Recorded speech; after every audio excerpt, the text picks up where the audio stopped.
एक छोटे से कस्बे में जहां हर कोई एक दूसरे को जानता था, वहां अचानक एक अजनबी आया।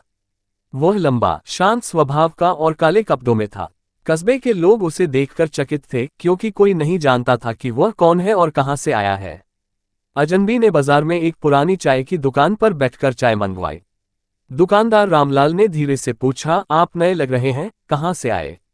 अजनबी हल्की मुस्कान के साथ बोला, जहां से आया हूं वहां लौटने का कोई रास्ता नहीं है। ये सुनकर दुकान पर बैठे कुछ लोग चौंक गए। कोई यात्री होता तो कहता कि वह पास के शहर से आया है, लेकिन उसकी बात में एक अजीब रहस्य था।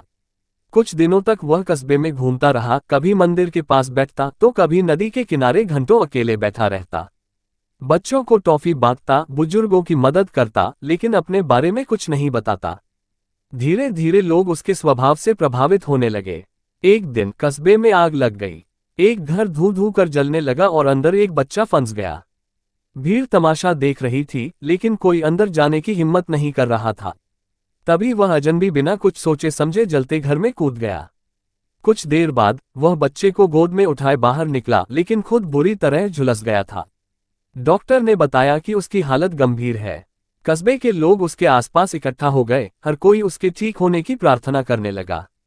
जब वह होश में आया तो रामलाल ने उससे पूछा, अब तो बता दो, तुम कौन हो? अजनबी ने मुस्कुराकर कहा, मैं कौन हूं यह जरूरी नहीं, लेकिन अगर मेरी वजह से किसी की जिंदगी बच जाए तो मेरी पहचान का कोई मतलब नहीं। इतना कहकर उसने अपनी आंखें हमेशा के लिए बंद कर लीं। पूरे कस्बे ने पहली बार किसी अजनबी को अपना माना, लेकिन जब तक वह उनके दिलों में जगह बना चुका था, तब तक वह दुनिया छोड़ चुका था।